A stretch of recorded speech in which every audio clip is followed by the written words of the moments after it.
Elle va nous manquer cette petite musique qui ouvre chaque scène à Sierra Food Forum quand cette dernière après-midi sera achevée. Mais on est encore au début, merci d'être là si nombreux. Encore quatre moments à passer ensemble. Et celui-là, il est un peu particulier parce que c'est un de ces moments qui est inspiré et qui est initié par les Sublimeurs, avec qui on est partenaire sur cette scène, qui nous amène beaucoup de créateurs, beaucoup d'artisans, beaucoup de chefs.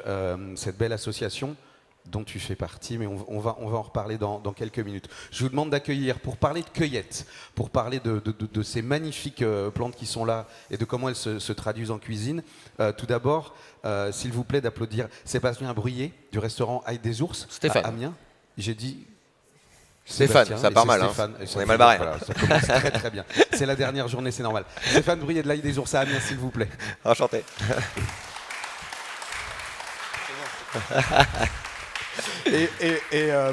Et Hubert Lévesque, Hubert qui est cueilleur et naturopathe. Je vous demande de l'applaudir, on va en discuter tout de suite. Stéphane. Enchanté. Les sublimeurs, on va en parler, c'est quelque chose d'important, c'est un réseau entre des producteurs, entre des restaurateurs.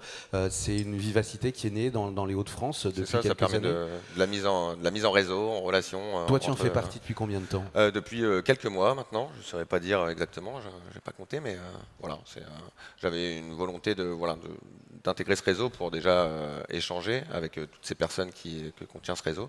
Et puis pouvoir participer à ce genre de scène où on peut présenter notre métier, présenter le métier de nos collaborateurs. Et ça, c'est top. On va en parler de cette relation spéciale que vous avez. Avant ça, l'Ail des Ours à Amiens, ça fait combien de temps que tu es là? Bah, écoute, ça fait 6 ans cette semaine d'ailleurs. On a fêté notre anniversaire cette semaine. 6 ans que je me suis installé avec une volonté d'offrir une offre culinaire à Amiens qui soit le reflet de mon inspiration. J'étais avant en brasserie. Moi, j'ai fait une reconversion il y a une dizaine d'années maintenant. Je ne sais pas si je peux encore en parler tellement que ça commence à faire. Mais en tout cas, j'ai fait une reconversion il y a 10 ans. Je m'éclate dans ce métier et j'aime partager ce que je fais. Et voilà, les relations, les contacts qu'on peut avoir dans ce métier sont incroyables. Et puis ce renouveau tous les jours, quand on voit la beauté de la nature là qu'elle nous offre, c'est top pour l'inspiration. C'est magnifique, on va en parler. Une cuisine qui s'inscrit bien dans ce territoire de la Somme où tu es, qui s'inscrit dans cet écosystème. De plus en plus même, j'ai commencé jeune cuisinier à trifouiller un peu à tout, à prendre les produits de ce que je trouvais, mais de partout en fait. Et au fur et à mesure des années d'expérience, j'ai une vraie volonté de me resserrer sur mon territoire, de chercher ce que je peux faire avec. Alors évidemment, c'est des contraintes. Des fois, on se dit, l'asperge, j'aimerais bien la faire, mais patience, elle arrive chez nous. Regardons les personnes du Sud la faire et on la fera après, c'est pas grave. Là, la patience, on en a parlé sur cette scène hier avec Ismaël Gargenton qui disait on est toujours après les autres sur les asperges, exactement comme toi. Non seulement je me trompe sur les prénoms, mais j'oublie de présenter ton acolyte, Hugo Giraud. Je vous demande de l'applaudir aussi parce qu'il va bosser. Ça va être mes mains aujourd'hui. Hubert, avant qu'on passe, tu vas nous préparer des choses avec les plantes que Hubert... Oui, c'est ça va être l'idée, c'est pour rendre un petit peu interactif la chose. On va présenter quelques petits plats entre un amuse-bouche, une petite entrée, un dessert, accompagné de toute cette cueillette possible dans notre territoire. Cette cueillette, c'est toi, la source, enfin c'est la terre la source, mais toi tu es la main qui... C'est la main, celle-ci on l'a faite ensemble. Exactement, c'est la connaissance surtout, parce que c'est un puits de connaissance. On a été à 4 mains pour pouvoir la réaliser. Et effectivement, donc je propose, j'ai choisi aussi Stéphane, parce que j'aime bien mettre en valeur les plantes sauvages comestibles, et qu'elles soient mises en valeur de belle façon. Et là avec Stéphane, c'est une belle collaboration. Ça fait combien de temps cette idée de cueillette? Ça t'a pris à quel âge? Je dirais que peut-être que quand on est bébé, le premier geste qu'on peut faire, c'est de cueillir une petite fleur pour la sentir, pour l'offrir. Donc on s'est tous inscrits, ce geste-là est inscrit en nous. Je suis issu du milieu paysan, peut-être que ça y a contribué. Et puis ça fait 20 ans que je suis naturopathe. Et en tant que naturopathe, j'utilise les plantes médicinales pour pouvoir conseiller et améliorer les troubles de santé de mes clients. Et je me suis intéressé aux plantes sauvages comestibles. Et je trouve ça intéressant de s'y intéresser. C'est vraiment de recréer un lien avec la nature, avec le vivant, avec des espèces qui sont bien souvent des variétés qui sont les précurseurs des variétés qu'on utilise dans nos jardins. Donc voilà, c'est pour toutes ces raisons-là.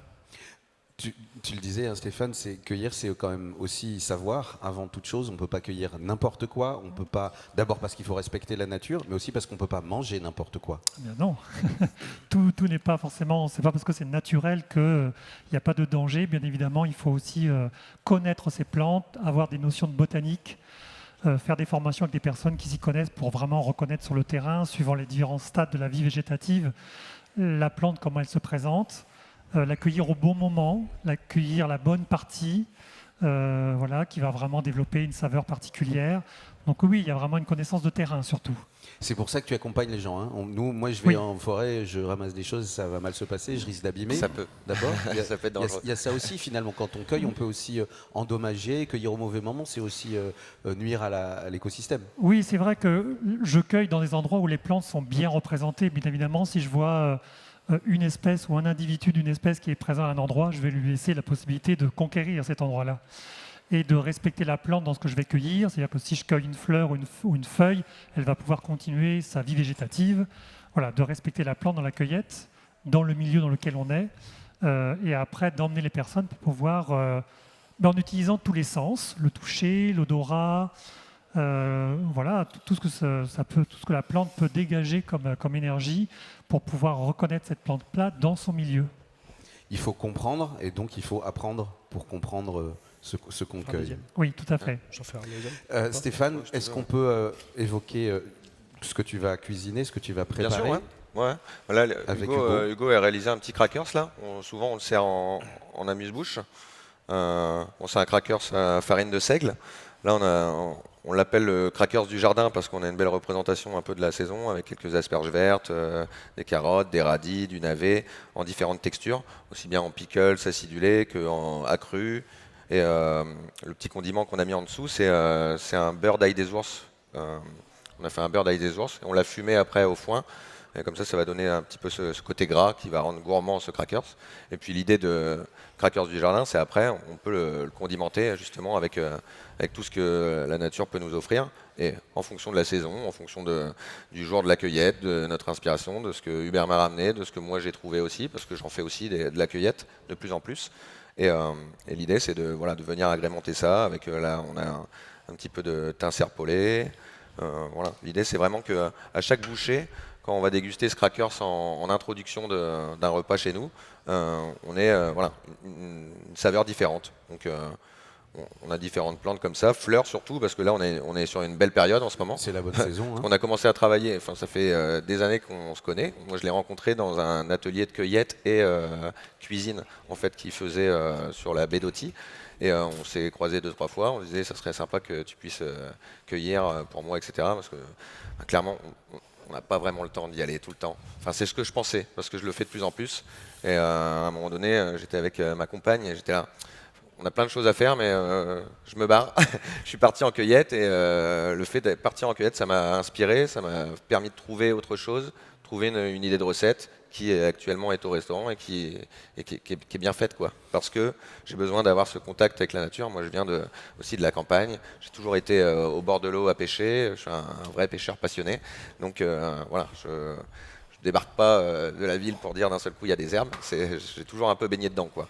Donc, prendre le temps de cueillir, c'est aussi important que ce qu'on cueille, non? C'est un moment de, je vais dire peut-être un mot un peu grand, mais de communion, en tout cas de connexion avec la nature. Tout à fait, parce que pendant ce temps-là, tous les sens sont sollicités. Et il y a vraiment une connexion, si on est vraiment conscient et présent dans ce qu'on fait. La nature, elle nous sollicite vraiment de partout. Et il y a vraiment une belle connexion à la nature quand on fait ce geste de cueillir. Et d'être vraiment attentif à tout ce qu'on peut cueillir, effectivement. Donc on peut vraiment faire de la cueillette tout en méditant, hein, quasiment. Ouais. C'est pour ça que ça vaut la peine, en tant que chef, des fois de se dire, je prends le temps de Ouais, c'est D'ouvrir ça, les on chakras peut et pas, de- on peut pas rester que dans sa cuisine. Si on veut pouvoir en parler vraiment des produits qu'on sert, on est obligé d'aller soit voir nos producteurs, que ce soit de fruits, de légumes, un cueilleur comme Hubert, on est allé en sortie là samedi. Il y a plein de choses que moi je voyais. J'ai pris mon bouquin de Coupland, j'ai regardé, voilà, j'en connais un petit peu, mais c'est sûr que quand on sort avec un guide vivant, c'est beaucoup plus simple, surtout quand il n'y a pas de réseau. Et là, c'est quoi ça, Hubert? Ça se mange, ça c'est intéressant. Et au-delà du parfum, du goût, de la couleur, il y a aussi des propriétés dans toutes ces plantes. Suivant comment elles sont utilisées, suivant ce qu'on en fait, on peut aussi voilà, apporter du bien-être au corps, à l'esprit et à la vie en général. Donc c'est top. Puisqu'on a un guide avec nous et qu'on a ici un très bel échantillon d'une belle saison, est-ce qu'il y a des saisons où on peut vraiment plus rien cueillir? Est-ce qu'il y a des moments où tout est... Il y a toujours quelque chose Il y à a cueillir. toujours quelque chose. Alors bien sûr, en hiver, on va avoir la végétation qui va être vraiment au plus ralenti, mais on peut encore trouver dans des endroits un peu préservés, sous certains arbres ou à l'abri un petit peu de certaines gelées, de matinales. On peut encore trouver des jeunes pousses. Vraiment, je peux être étonné parfois de faire une continuité sur toute la saison, sur toute l'année, de pouvoir cueillir. Bon, mais là, on Ça va pas profite tenir. parce que c'est les beaux jours Oui. et que du coup, il y a de tout. Donc, qu'est-ce que c'est que tout ça? Je pense, comme plein de gens, je vois ça, j'en connais peut-être deux.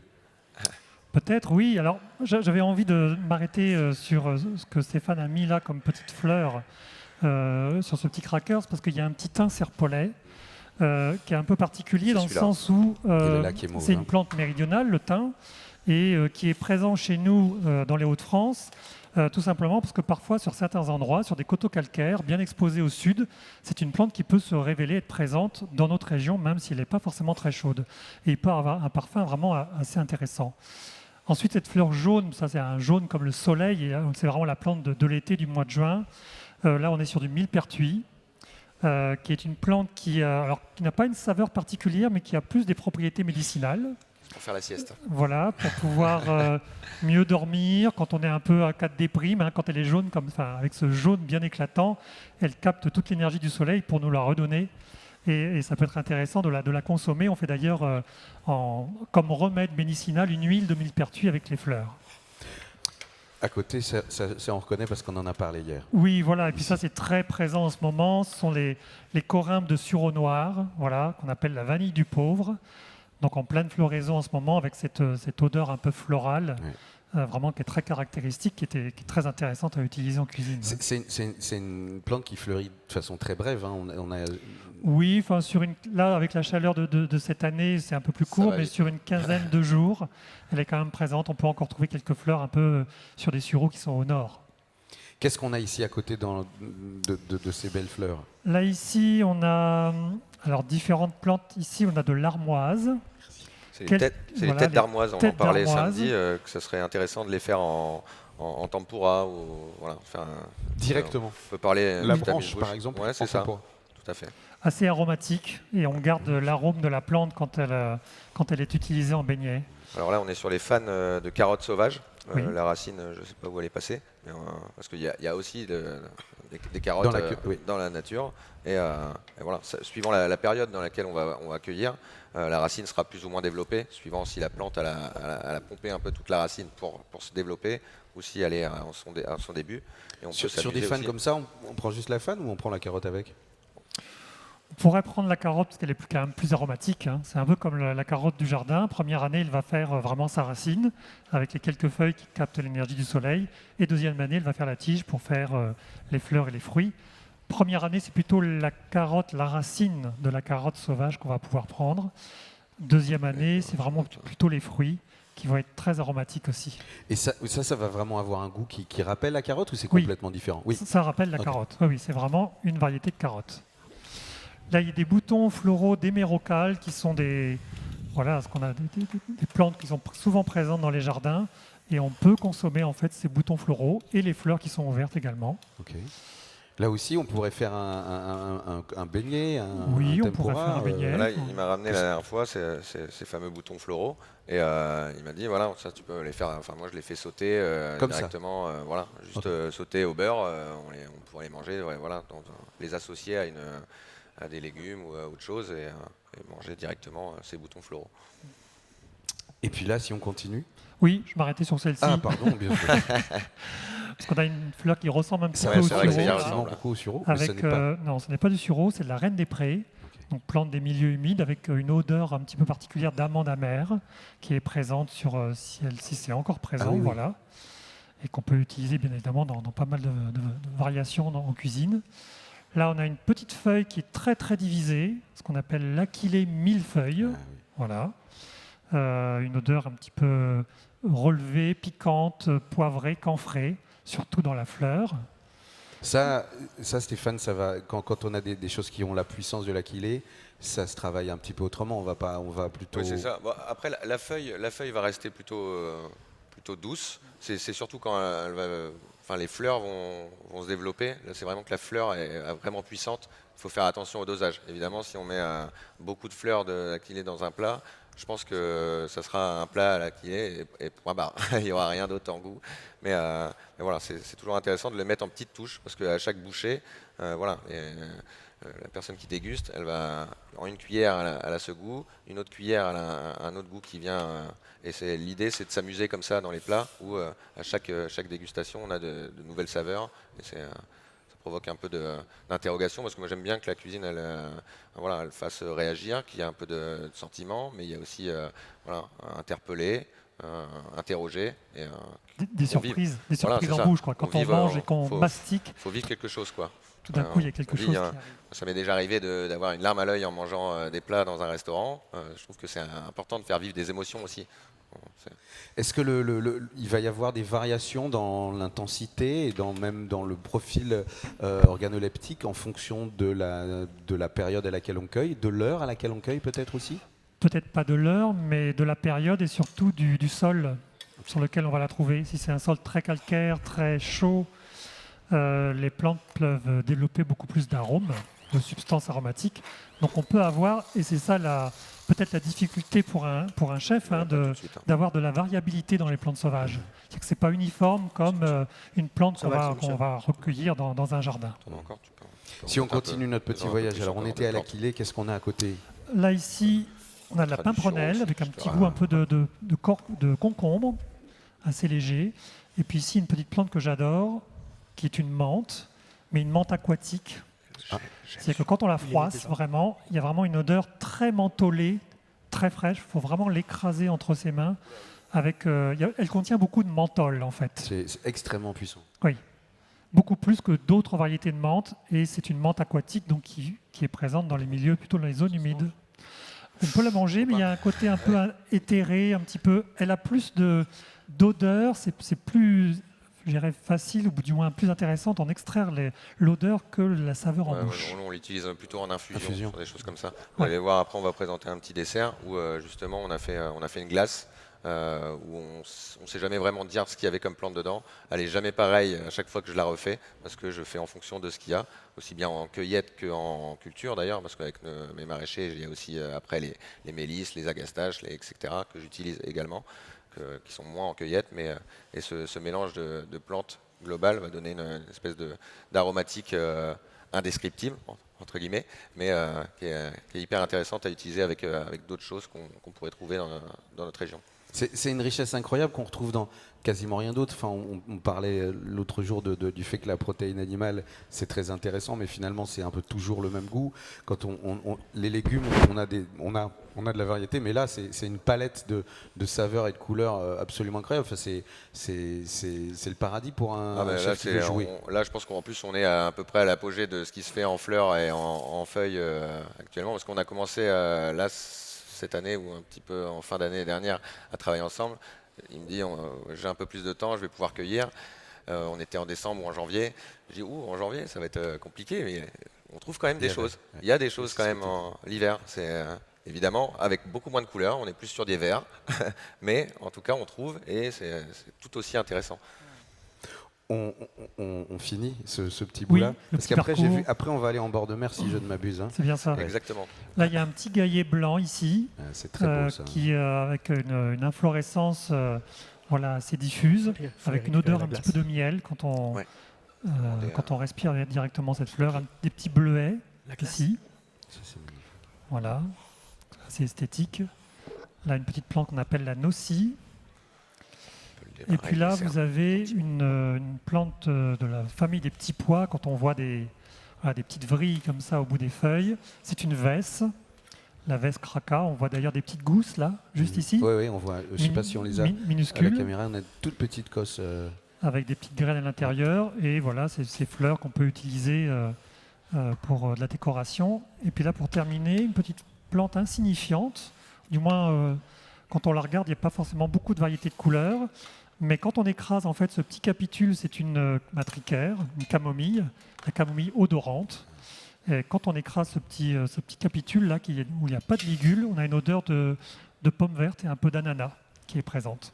Ça aussi, c'est plutôt pour des infusions à ce moment. Là, pour le coup, je pense qu'en infusion, on va plutôt perdre justement ce côté. Du coup, on peut la mettre en petites touches quand la personne va tomber sur ce petit bouton.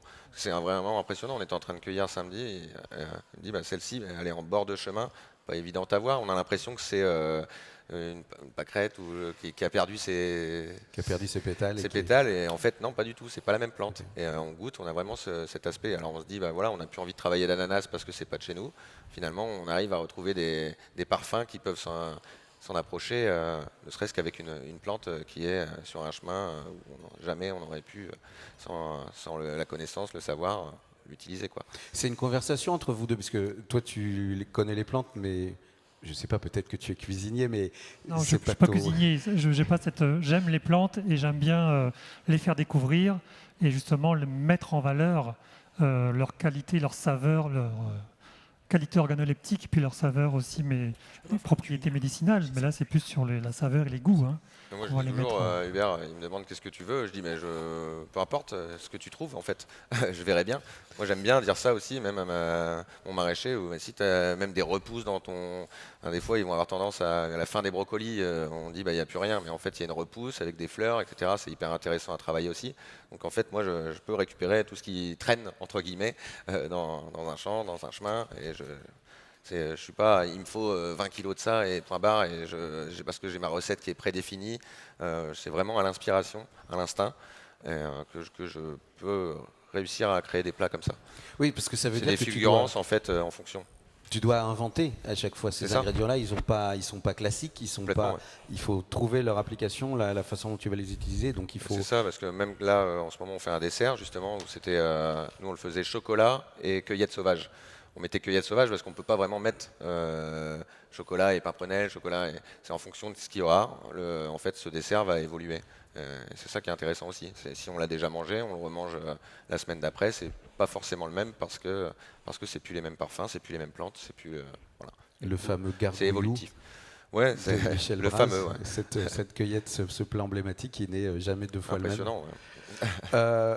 On termine, on était parti sans Ouais, regarder celui-là, mais on est au Il y a bord quand même de mer, la baie de Somme qui est présente aussi, donc on a les herbes marines également en cueillette. Donc, On reconnaît, alors, Oui, on alors la connaît. dans les herbes marines, dans tous les estuaires, hein, là on a ce qu'on appelle la Suède maritime, son vrai nom. Ici on appelle ça les pompons souvent, alors qui est avec assez juteuse et ce petit parfum, ou du moins cette saveur qui peut ressembler un petit peu à la salicorne, bien évidemment que là tout le monde connaît. Hein, c'est passe-pierre, c'est haricots de mer. Et puis ici on a ce qu'on appelle ces fameuses oreilles de cochon, les astères maritimes, qui ont leur saveur bien particulière aussi, et qu'on peut utiliser cru, cuit, enfin voilà, on peut la décliner un peu de différentes façons. Là, je l'ai utilisé de deux façons justement. On a une purée d'herbes. Il y a de l'astère, il y a aussi de l'épinard, du cresson, un peu toutes les herbes qu'on trouve en ce moment. Donc on en a fait une purée et on vient associer avec ces herbes accrues, parce qu'accrues elles sont vraiment superbes aussi à utiliser. Il y a la salinité, il y a le côté iodé, et on l'a associé avec tout simplement des petites crevettes grises, une belle tuile à base d'une pâte à graissin qu'on a mis dans un pochoir, et des petites crevettes. On a rajouté quelques fleurs de sureau et on a fait un gel acidulé de sureau aussi pour apporter un petit côté fleuri. Et là, on vient rajouter juste une petite émulsion de moules, parce que justement, on est dans la mer là en ce moment, et puis les moules de Bouchot, on rentre bien dans la saison. A priori, ça va être une saison en plus extraordinaire au niveau des moules de Bouchot cette année, donc c'est top. Et voilà. Est-ce qu'on peut applaudir cette très belle assiette de Stéphane et de Hugo? Merci. Combien il t'en reste à glacer? Un petit dessert, et Un puis petit on est dessert, pas mal. ok, c'est bien. Bah, alors on est à peu près dans les temps. On est Ce bien, dessert, attendez-vous ça du sera. Donc c'est le l'infusion dont tu nous parlais? Alors, justement, le dessert, ouais, ça reprend, c'est le fameux chocolat cueillette sauvage, sauf que je me suis dit, voilà, on est sur une scène où on essaye de travailler vraiment avec ce qu'on peut trouver. Et on a fait des essais et on s'est dit, mais qu'est-ce qu'on cherche avec le chocolat? Il y a la gourmandise, évidemment, le côté gras, mais en fait, et l'amertume, associée à cette cueillette sauvage. Et du coup, là, on a travaillé avec la chicorée. Et on a fait un sponge cake crumble et crème pâtissière chicorée. Et avec ça, on va associer toutes ces herbes. Là, on va mettre de la pimprenelle, de la chilée. Bah, tiens, Tu veux venir le ramener, tu veux venir le faire ici? Ouais, viens le finir ici, tiens. Donc puis j'aime bien que ça ait un aspect un peu côte au bord de mer où on essaye d'avoir un petit peu des paysages aussi. Déjà, hein, va être dans l'assiette. L'idée c'est on va associer des herbes et on va aussi associer la fameuse glace dont je parlais tout à l'heure. Ok. Fameuse glace aux herbes où le concours en ce moment au restaurant c'est ceux qui trouvent toutes les herbes de la glace ont le menu offert. Mais bon. Ça te fait plaisir, Hubert, hein? Oui, ça me fait plaisir parce que c'est vraiment une mise en valeur, je trouve, extraordinaire de ce Et j'ai que la l'impression nature peut présenter. qu'on n'est pas prêt d'offrir des menus quand même. Hein. On a de l'eau chaude ou pas? Non. Bon, eh ben on se débrouille, c'est pas grave.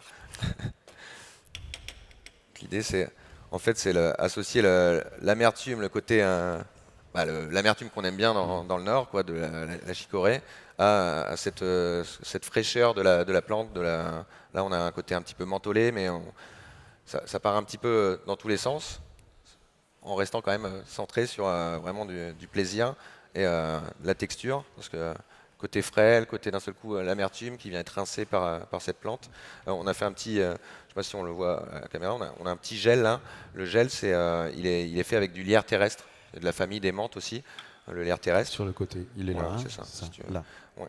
Et ça vient apporter ce petit peps acide parce que au-delà des textures, j'aime bien aussi qu'il y ait des sensations en bouche. Donc côté gras de la pâtissière, là on a de l'oseille sauvage qui va venir aussi rajouter cette petite pointe d'acidité et cette fameuse glace sorbet au 10 ou 12 ou des fois 5 ou 15, on ne sait pas.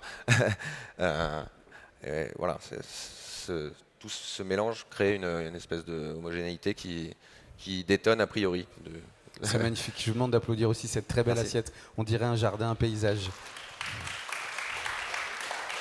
C'est beau, bravo. Il nous reste qu'une chose à faire, prendre la route, aller à Amiens et aller manger chez Aïe des Ours. Exactement. Je vous demande Vous êtes les d'applaudir bienvenus à tous. Stéphane Merci. Bruyé et Hugo Giraud du restaurant Aïe des Ours à Amiens. Et Hubert. Lévesque. Merci infiniment d'avoir été avec nous. On se retrouve dans une dizaine de minutes avec Sébastien Pourquet, c'est pour ça que j'ai fourvoyé tout à l'heure ma langue, avec Grégory Delassus. Et si on a des petites cuillères, je suis avec Philippe Caudron. pour vous faire goûter ce fameux sorbet. Venez goûter. Et on offrira une carte cadeau au restaurant si vous trouvez les plantes.